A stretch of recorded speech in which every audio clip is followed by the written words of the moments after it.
Bien-aimés frères et sœurs dans le Seigneur Jésus-Christ, que la grâce de notre Seigneur et Sauveur Jésus-Christ, l'amour de Dieu le Père et la communion du Saint-Esprit soient avec vous tous. Nous bénissons l'Éternel notre Dieu, nous lui rendons grâce et gloire du fait qu'il nous a disposé aujourd'hui, mon aîné dans la foi, le frère Wilfried Ngalet et moi, à venir nous intéresser au sujet de cette vidéo qui est le pasteur selon Dieu. Et évidemment, je crois par la grâce de Dieu, par le Saint-Esprit, le frère Ngalet pourra aussi nous amener à expliquer le fonctionnement de l'Église. Donc le frère Ngalet, que je laisse le soin de se présenter lui-même, je crois que certains d'entre vous le connaissent déjà. Et présente-toi, frère. Merci bien-aimé de ce que tu me donnes la parole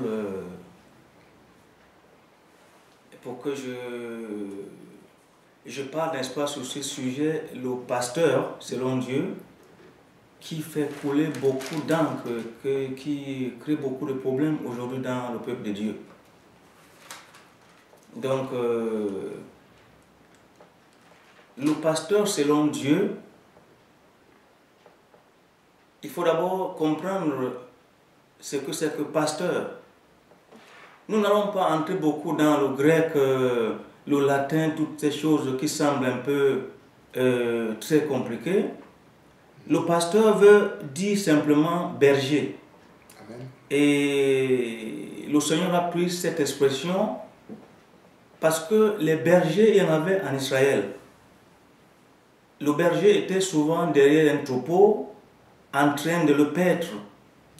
Et très souvent, le troupeau était disparate. C'est-à-dire que les moutons pouvaient sortir du troupeau. Il fallait qu'ils suivent le mouton pour le ramener, n'est-ce pas, dans le troupeau. C'est ainsi que Dieu prend donc, n'est-ce pas, le pasteur comme celui qui garde un troupeau, comme celui qui veille sur un troupeau pour, n'est-ce pas, en prendre soin. Le berger devait donc amener le troupeau dans des pâturages. Nous voyons très bien le psaume 23 qui parle de ça. Et donc, le pasteur avait donc une charge. Et nous pouvons, n'est-ce pas, le voir dans le livre d'Ézéchiel, à partir du chapitre 34, versets 1 à 10. Nous allons voir un peu ce que c'était. Ézéchiel 34. Ézéchiel 34, versets 1 à 10. Verset 1 à 10. Ézéchiel 34, verset 1 à 10. Je peux faire la lecture? Oui. La parole de l'Éternel me fut adressée en ces mots. Fils de l'homme, prophétise contre les bergers d'Israël. Prophétise et dis-leur, ô bergers, ainsi parle le Seigneur l'Éternel. Malheur aux bergers d'Israël qui se paissaient eux-mêmes. Les bergers ne devraient-ils pas paître le troupeau? Vous avez mangé la graisse. Vous vous êtes vêtus avec la laine. Vous avez tué ce qui était gras. Vous n'avez point fait paître les brebis. Vous n'avez pas fortifié celles qui étaient faibles, guéri celles qui étaient malades, pensé celles qui étaient blessées. Vous n'avez pas ramené celles qui s'égaraient, cherché celles qui étaient perdues, mais vous les avez dominées avec violence et avec dureté. Elles se sont dispersées parce qu'elles n'avaient point de berger. Elles sont devenues la proie de toutes les bêtes des champs. Elles se sont dispersées. Mon troupeau est errant sur toutes les montagnes et sur toutes les collines élevées. Mon troupeau est dispersé jusqu'au verset 10. Oui. Mon troupeau est errant sur toutes les montagnes et sur toutes les collines élevées. Mon troupeau est dispersé sur toute la face du pays. Nul n'en prend souci, nul ne le cherche. Verset 7. C'est pourquoi, berger, écoutez la parole de l'Éternel. Je suis vivant, dit le Seigneur, l'Éternel, parce que mes brebis sont au pillage et qu'elles sont devenues la proie de toutes les bêtes des champs, faute de bergers, parce que mes bergers ne prenaient aucun souci de mes brebis, qu'ils se paissaient eux-mêmes et ne faisaient point paître mes brebis. À cause de cela, bergers, écoutez la parole de l'Éternel. Ainsi parle le Seigneur l'Éternel. Voici, j'en veux aux bergers, je reprendrai mes brebis d'entre leurs mains, je ne les laisserai plus paître mes brebis, et ils ne se paîtront plus eux-mêmes. Je délivrerai mes brebis de leur bouche, et elles ne seront plus pour eux une proie. Voilà, bien aimé, en lisant ce texte, nous voyons clairement que le Seigneur met ici en exergue l'attitude des mauvais bergers, des mauvais pasteurs, qui devaient, n'est-ce pas, perdre le peuple, qui devaient prendre soin du peuple, et qui maintenant laissent le peuple en errance. Et donc voilà, le Seigneur prend une décision, n'est-ce pas, pour qu'il ne pèse plus son peuple. Donc nous voyons donc que le pasteur, dans l'ancienne même alliance, était celui qui avait une charge spirituelle sur le peuple de Dieu. Après la sortie du peuple d'Israël en Égypte, il a pris ce peuple comme mis à part, n'est-ce pas, de tous les autres peuples. Il devait donc être lui-même le berger de ce peuple. Et donc, Dieu a choisi donc des hommes qui devaient, n'est-ce pas, diriger le peuple. À l'occurrence, Moïse fut aussi un type de berger. Les Caleb, les Josué furent des types de bergers. Et donc, nous voyons, n'est-ce pas, dans le psaume 23, tu peux nous lire le psaume 23. Le psaume 23 nous donne un récit frappant de l'attention, de l'amour particulier que Dieu a pour l'homme, pour prendre soin de lui, ce que devaient, n'est-ce pas, faire les bergers. Psaume 23. L'Éternel est mon berger, je ne manquerai de rien.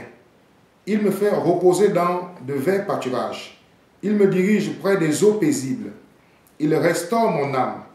Il me conduit dans les sentiers de la justice, à cause de son nom. Quand je marche dans la vallée de l'ombre de la mort, je ne crains aucun mal, car tu es avec moi. Ta houlette et ton bâton me rassurent. Tu dresses devant moi une table, en face de mes adversaires. Tu oins d'huile ma tête, et ma coupe déborde.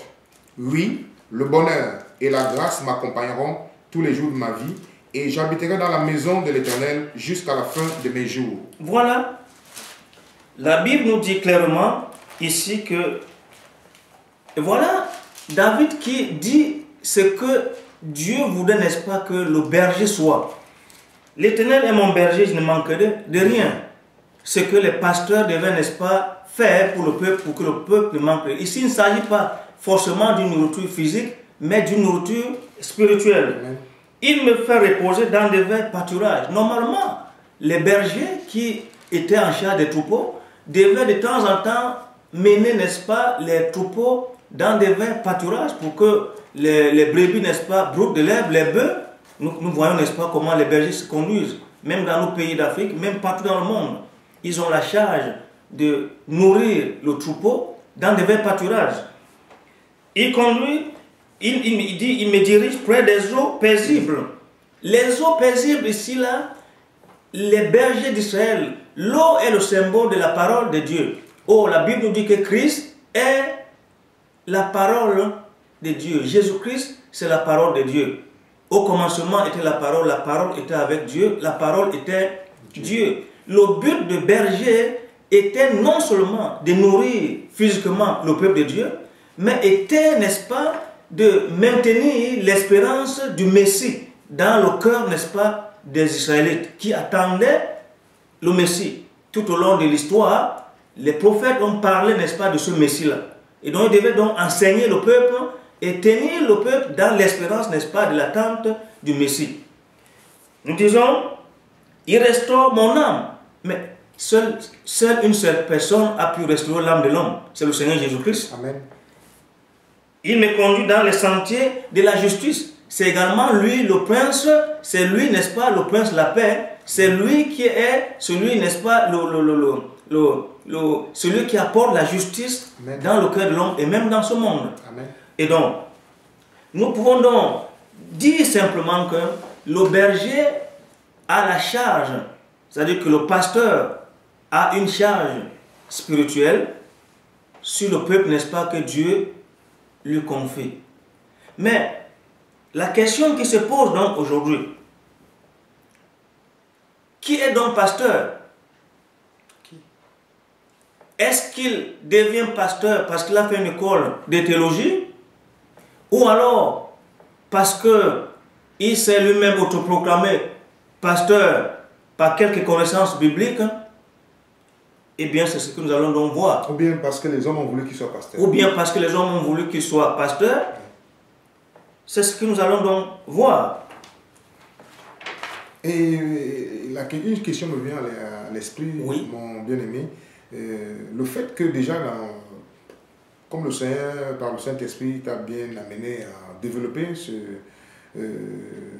ce ministère pastoral, et nous ne comprenons pas comment dans les églises, aujourd'hui, l'église bâtiment des assemblées chrétiennes, il y a un seul monsieur qu'on appelle le pasteur. Bon, si vous voulez, il y a un seul ministère, le ministère pastoral, et on ne voit pas apparaître d'autres. Pourtant, lorsque la Bible nous parle des 5 ministères dans Éphésiens 4:11, nous voyons bien qu'il y a 5 ministères. Mais nous entendons tout parler du ministère pastoral. Et pastoral, le pasteur. D'où cela vient exactement? Très bien. D'abord, il faut savoir que lorsqu'on parle de pasteur même dans l'Ancien Testament, les pasteurs, si le pasteur est la personne qui prend en charge le peuple, il y avait donc 3 classes de personnes qui avaient la charge spirituelle du peuple. La première chose, c'était les prophètes. C'était les sacrificateurs et c'était les docteurs. Ouais. Et donc, quand le Seigneur parle des pasteurs aussi, il met bien pasteur au pluriel. Donc, les sacrificateurs, les prophètes, les docteurs, c'est eux que la Bible appelle ici des pasteurs. Parce que c'est eux qui avaient la charge spirituelle du peuple. Et dans l'Ancienne Alliance, il y avait donc ces 3 ministères qui avaient la charge du peuple de Dieu. Les prophètes étaient la bouche de Dieu pour annoncer le conseil de Dieu au peuple. Les sacrificateurs étaient ceux qui faisaient l'expiation des péchés pour le peuple.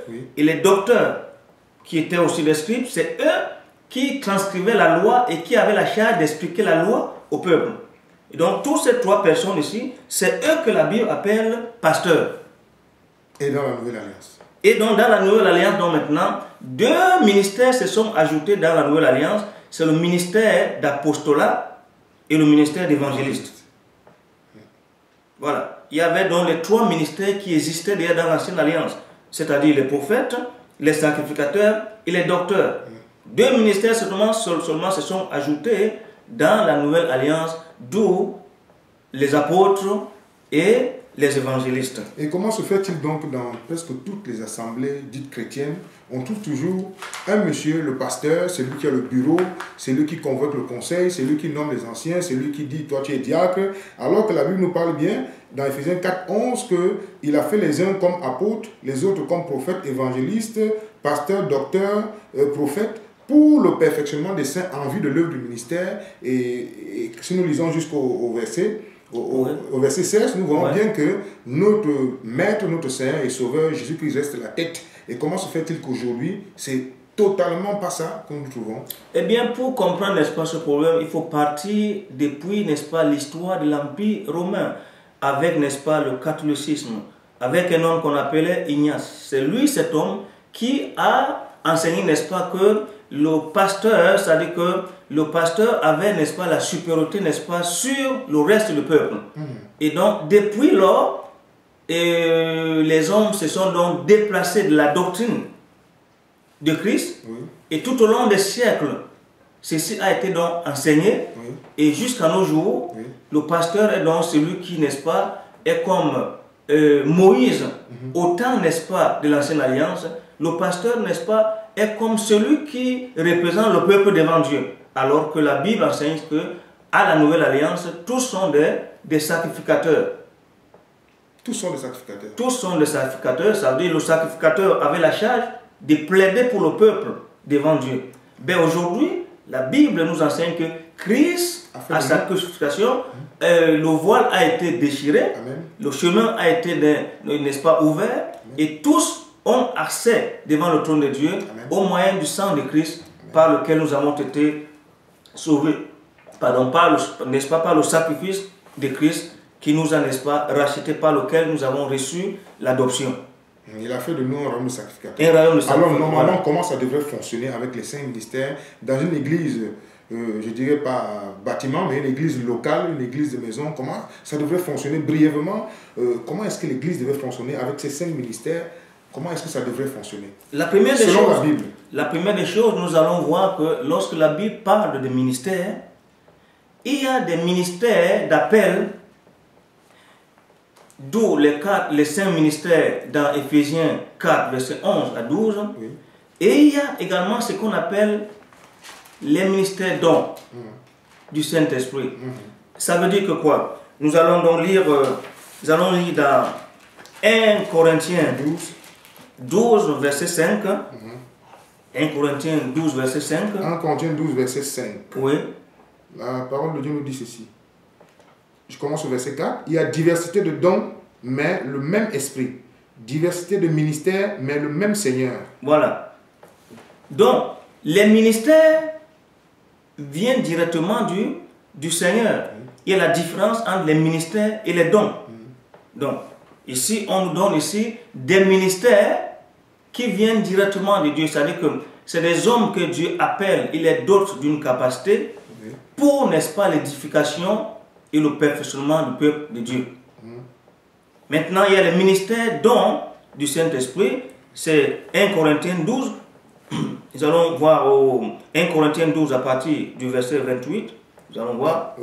D'abord, 1 Corinthiens 12, verset 4, toujours. Verset 4. Oui. Il y a diversité de dons, mais le même esprit. Diversité de ministères, mais le même Seigneur.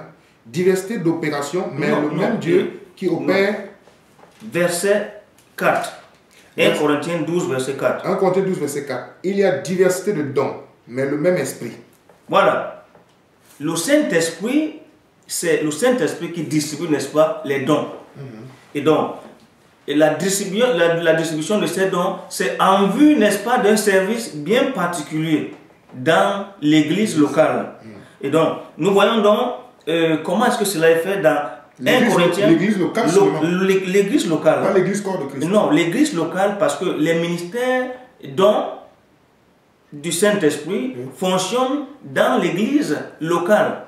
Parce que le corps de Christ, il est grand. C'est l'ensemble des églises locales qui forment, n'est-ce pas, l'église, c'est-à-dire que le corps de Christ. Mais attention, on peut être membre de l'église locale sans être membre du corps de Christ.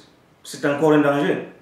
Donc, comment ça peut s'expliquer? Ça veut dire qu'on est d'abord membre du corps de Christ avant de devenir membre de l'église locale en vue de la communion fraternelle. Quelqu'un peut être membre de l'église locale sans jamais être membre du corps de Christ. Dans Romains 8, à partir du verset 16, d'abord à partir du verset 8 à 9, on nous dit, Romains 8, verset 8 à 9, on nous dit celui qui n'a pas l'esprit de Christ ne lui appartient pas. Voilà, donc la certitude, on a d'abord l'esprit de Christ avant d'appartenir, n'est-ce pas, à l'église locale. Voilà. Et donc, nous allons donc lire dans 1 Corinthiens 12, verset 28.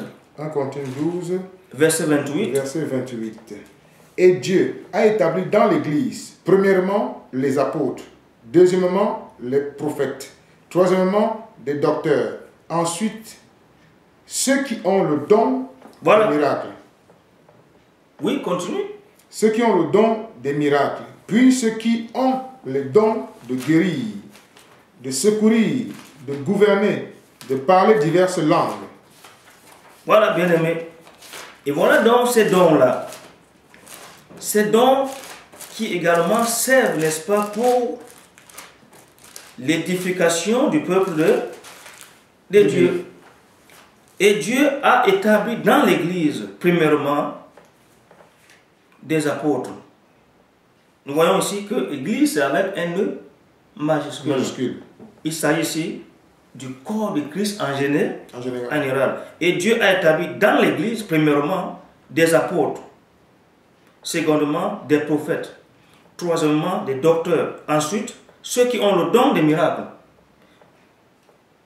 Puis, ceux qui ont le don de guérir, de secourir, de gouverner, de parler diverses langues.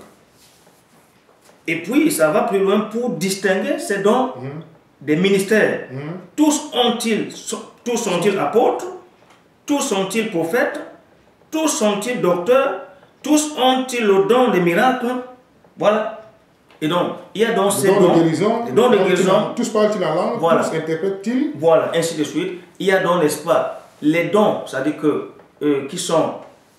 il y a des ministères d'appel et les dons qui sont, n'est-ce pas, donnés par le Saint-Esprit pour, n'est-ce pas, pour le fonctionnement de l'église locale. C'est-à-dire que les dons sont spécifiques lorsque Dieu les donne.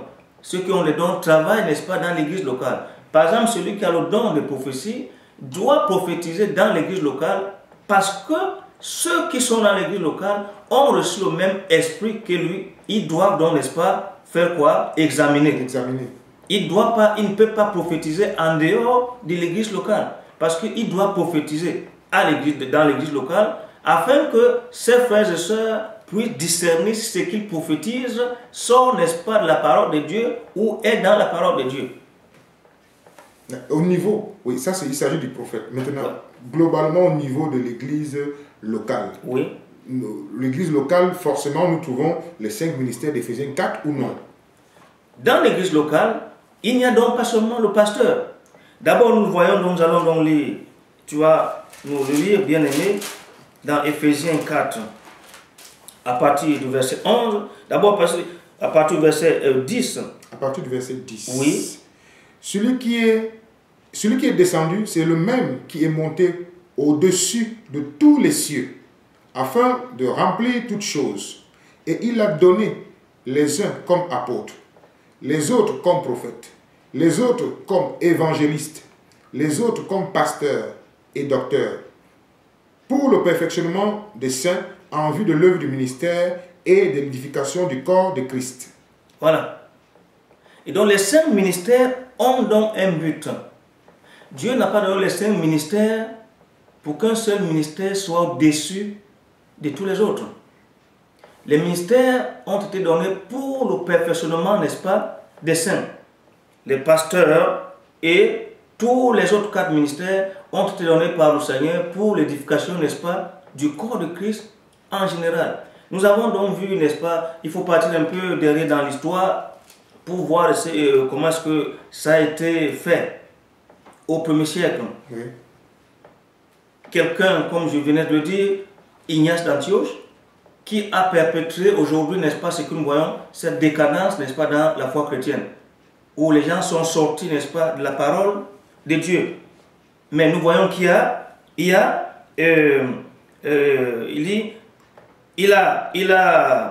donné les uns comme apôtres, les autres comme prophètes, les autres comme évangélistes, les autres comme pasteurs et docteurs. Donc il y a les évangélistes, il y a les prophètes, il y a les docteurs. Il y a les pasteurs. Oui, puisque c'est le pasteur, n'est-ce pas, qui est vu comme le one-man show aujourd'hui. Oui. C'est la seule personne qui prend les décisions. C'est la seule personne qui parle devant le peuple tous les jours. Le peuple tous les jours. Et ce qui n'est pas biblique du tout. Et tous ces ministères ont S à la fin, c'est-à-dire qu'ils sont pluriels. Tout à fait, ça veut dire que on ne peut pas dire, il y a des gens qui interprètent ce verset pour dire pasteur et docteur, ça veut dire qu'il a en même temps pasteur et docteur. Non. S'il était pasteur et docteur, docteur n'aurait pas pris S et pasteur n'aurait pas, n'est-ce pas, S. Et ces ministères sont-ils interchangeants? Les ministères sont interchangeants. Ça veut dire que quoi? Ça veut dire que Dieu peut utiliser un prophète à la place d'un évangéliste. Oui. À un moment précis, Dieu peut utiliser le pasteur comme un docteur. Oui. Dieu peut utiliser, n'est-ce pas, le prophète comme un apôtre. Ah ben c'est ça qui... Et nous voyons cela, n'est-ce pas, par exemple, dans le livre des Actes des Apôtres. Tout à fait. Eh bien, avec Philippe, ouais, oui, qui était diacre, Un simple diacre. Un diacre qui devait prendre soin de la gestion matérielle de l'église, qui plus tard est évangéliste. Amen. Voilà. Et donc ça veut dire que Dieu agit comme il veut. Il peut prendre, n'est-ce pas, le pasteur, il le place comme un diacre. Et n'oublie pas que c'est tous ces cinq ministères que la Bible appelle les anciens. Les anciens. Voilà. Y a-t-il en dehors de ces cinq ministères, y a-t-il d'autres qu'on peut appeler anciens dans tout à fait. Paul parle de ça. Paul parle de ça dans Actes des Apôtres. Qui ne sont pas appelés à des ministères dont, mais qui sont des anciens dans une église locale. Qui ont été des anciens. Nous allons voir ça dans Actes des Apôtres, chapitre 20. Actes, chapitre 20. Oui. À partir du verset 28. Verset 28. Commence au verset 27. 27. Oui. Actes chapitre 20, verset 27 à 28. Car je vous ai annoncé tout le conseil de Dieu sans en rien cacher. Prenez donc garde à vous-même et à tout le troupeau sur lequel le Saint-Esprit vous a établi évêque pour perdre l'église de Dieu, qu'il s'est acquise par son sang. Voilà. Alors l'évêque ici veut dire simplement ancien. Ancien. Voilà. Et donc ici, c'est des disciples qui, n'est-ce pas, pendant 3 ans ont été enseignés par Paul. Et donc Paul est en train, n'est-ce pas, de leur remettre la charge de l'église. Si nous comprenons bien, voilà. L'église n'est pas, ne fonctionne pas avec un homme qu'on appelle le pasteur. Non. Et si nos bien-aimés frères et sœurs qui nous écoutent maintenant se trouvent dans un système comme celui-là où il y a le pasteur, celui qui traite tous les problèmes, celui qui est là quand il faut prier avant de manger, c'est lui qu'on vient voir quand on a tel ou tel problème et tout cela. Quand il y a un homme comme ça établi sur une église, quelque part, comme c'est à la mode aujourd'hui, oui. Celui qui nous écoute aujourd'hui, notre frère, notre bien-aimé frère, nos sœurs qui nous écoutent aujourd'hui, qu'est-ce qu'il doit faire lorsqu'il se trouve dans ce genre de système? Eh bien, il faut savoir que le Seigneur a prédit toutes ces choses-là qui arrivent aujourd'hui dans la société et surtout dans l'Église. Ce n'est pas seulement le ministère pastoral qui est un très grand problème parmi tant de problèmes. Il y a beaucoup de dérives. Alors le frère ou la sœur qui écoute ceci aujourd'hui, il doit prier carrément le Seigneur pour en sortir. Il doit prier le Seigneur pour en sortir parce que naturellement, qu'est-ce que Paul dit? Paul dit quelque part que vous qui devez, n'est-ce pas, être des maîtres, vous en êtes encore au lait. Ça veut dire qu'il y a un moment où le bébé doit grandir. Il ne peut pas ramper tout le temps, son papa ne sera pas content. Il faut un jour qu'il se lève et qu'il commence à marcher. Et donc, on ne peut donc pas donner, la même personne ne peut pas vous édifier. Eh bien, parce que Dieu a donné différents ministères et différents dons. Donc, ils doivent prier le Seigneur afin que le Seigneur leur dirige là où ils peuvent trouver, n'est-ce pas, des verts pâturages. Des verts pâturages. Oui, ça veut dire qu'ils là pourront trouver la parole qui les nourrit et qui les fait grandir. Parce que le problème n'est pas de rester sur place. Le problème non seulement est de savoir, premièrement, si tu es sauvé, oui. 2, de savoir si ce que tu reçois contribue à ton salut. N'oublions pas que lorsque la Bible parle de lumière, la Bible parle de l'enseignement. Et donc, si tu reçois un mauvais enseignement, tu ne grandiras pas. Lorsque la parole nous dit la foi vient de ce qu'on entend, ce qu'on entend vient de la parole de Christ, eh bien, il est aussi simple que ça. Tu ne peux entendre que si quelqu'un parle. Oui. Et donc, la foi vient de la prédication de l'évangile. La foi vient de ce que tu entends par la prédication de l'évangile. Donc, si ce que tu entends est basé sur des fables, ta foi reste également fabuleuse. Mais si tu écoutes une prédication qui vient par la grâce du Saint-Esprit, alors tu grandis très vite. Paul conseille cela, il parle quelque part, n'est-ce pas, disant que, eh bien, vos progrès, n'est-ce pas, soient visibles.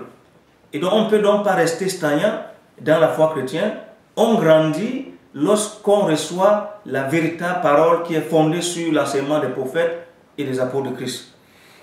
Bien-aimé frère Wilfrid Gallet, nous constatons aussi aujourd'hui dans nos assemblées, dans les assemblées dites chrétiennes, que des frères qui sont réellement appelés à des ministères d'édification, d'enseignants, comme nous avons lu dans Ephésiens 4:11, aujourd'hui beaucoup de ces bien-aimés ne veulent pas qu'on les appelle par leur nom ou par leur prénom. C'est-à-dire, ils aiment bien, même lorsqu'ils font des campagnes d'évangélisation, des campagnes de guérison, des séminaires, oui. Nous voyons des affiches un peu partout, c'est toujours docteur tel, apôtre tel, oui. Pasteur tel. Et même dans des assemblées, quand vous rencontrez un frère, peut-être qu'il y a un ministère pastoral, si vous l'appelez par exemple Jean-Louis, il s'énerve. Hein, il fallait, tout le monde l'appelle pasteur. Donc, si tu ne l'appelles pas pasteur, pasto, ou bien l'autre dit docteur, machin. Bon, voilà. Pourquoi ce phénomène? Alors que, bibliquement, lorsque nous prenons la Bible, nous voyons l'apôtre Paul, quand il a écrit aux Romains, par exemple, dans le livre de Romains, chapitre 1, verset 1er, il va dire Paul, serviteur de Jésus-Christ, appelé à être apôtre, mis à part pour annoncer l'évangile. Lorsque l'apôtre Paul va écrire aux Corinthiens, il va commencer dans le livre de 1 Corinthiens chapitre 1, au verset 1er, il dit Paul, appelé à être apôtre de Jésus-Christ, par la volonté de Dieu. Hein? Dans le livre d'Éphésiens, dans le livre de Galates d'abord, il va dire, Galates chapitre 1, verset 1, Paul, apôtre, non de la part des hommes, ni par un homme, mais par Jésus-Christ et Dieu le Père, qui l'a ressuscité des morts. Quand nous allons prendre Éphésiens, le livre d'Éphésiens chapitre 1, verset 1er, Paul va dire, Paul, apôtre de Jésus-Christ, par la volonté de Dieu. Ainsi de suite, lorsque nous allons même prendre les écrits de Pierre et de Jean, nous allons voir même Jacques ici. Jacques va parler là. Et Jacques va parler dans le livre de Jacques, Jacques chapitre 1, Jacques, serviteur de Dieu et du Seigneur Jésus-Christ aux 12 tribus qui sont dans la dispersion, salut. Et Jacques a parlé. Pierre va parler dans 1 Pierre chapitre 1er. Il dit, Pierre, apôtre de Jésus-Christ, à ceux qui sont étrangers et dispersés dans le pont. Nous allons voir même avec Jean, nous allons prendre le livre de Jean, 1 Jean par exemple, 1 Jean chapitre 1er, 1 Jean chapitre 1er, il dit, c'est la même chose. Ouais. Et nous voyons que ceux qui ont posé le fondement ne sont pas toujours présentés en prenant leur ministère comme un titre, ouais. Mais modestement. Mais pourquoi aujourd'hui nous constatons des frères qui sont appelés à des ministères reconnus, qui ont réellement été appelés par le Seigneur? Ouais. Je prends l'exemple sur toi que certains frères trouvent le ministère d'évangéliste, d'autres disent docteur comme moi, d'autres disent ceci, d'autres disent pasteur. Mais pourquoi les frères aujourd'hui prennent le ministère et le mettent avant leur nom et leur prénom? C'est un signe d'orgueil? Eh bien, il faut d'abord comprendre que la séduction dans les derniers temps se présente sous différents aspects. Vous voyez, quand Paul dit dans 1 Timothée 4, au premier verset, il dit « Mais l'Esprit dit expressément que dans les derniers temps, quelques-uns abandonneront la foi pour s'attacher à des esprits séducteurs, à des doctrines de démons. » Et il faut d'abord comprendre que lorsqu'une femme, par exemple, veut séduire un homme, lorsque les femmes veulent séduire, elles ont différentes façons, n'est-ce pas, de s'habiller en robe, n'est-ce pas, de séductrice. Oui.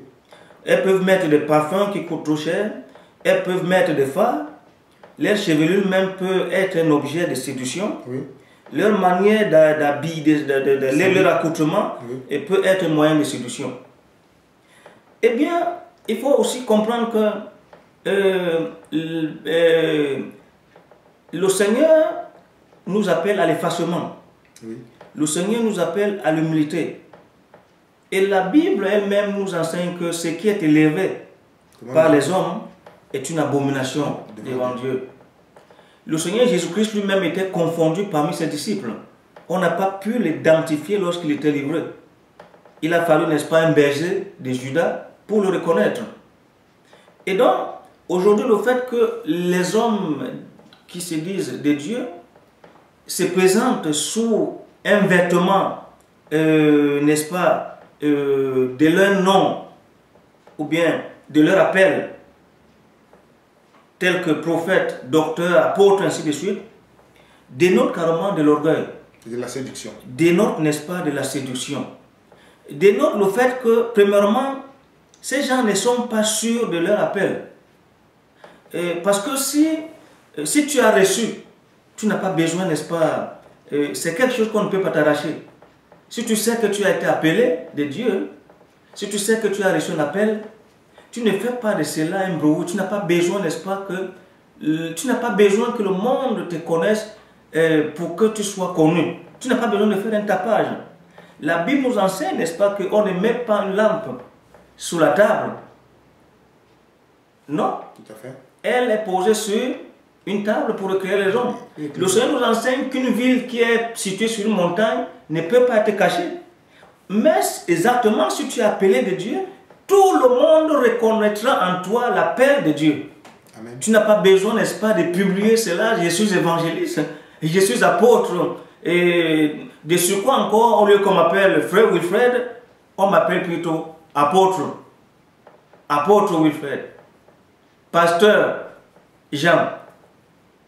Prophète Joseph. C'est tellement devenu ambigu qu'il y a une confusion totale. On ne sait même pas qui est serviteur de Dieu, qui ne l'est pas. Je voudrais également que tu le saches bien, bien-aimé, que le serviteur de Dieu, celui qui est appelé par Dieu, passe inaperçu. Il en est également lorsque David devait être, n'est-ce pas, devait faire le choix de Dieu. Tous sont passés. Il y a même ceux qui étaient très beaux, d'autres qui avaient de très grandes tailles. Leur allure, n'est-ce pas, faisait la séduction. Mais le Seigneur a dit non, non, non, c'est pas ça. Ah non, non, c'est pas celui-là. Vous regardez ce qui frappe, n'est-ce pas, à l'œil. Moi, je regarde le cœur. Donc, la chose que Dieu choisit passe inaperçue aux yeux des hommes. Le véritable pasteur, le véritable homme de Dieu, c'est celui qui passe inaperçu aux yeux du monde. Parce que ce qui est élevé par le monde est une abomination devant Dieu. En plus encore, dans cette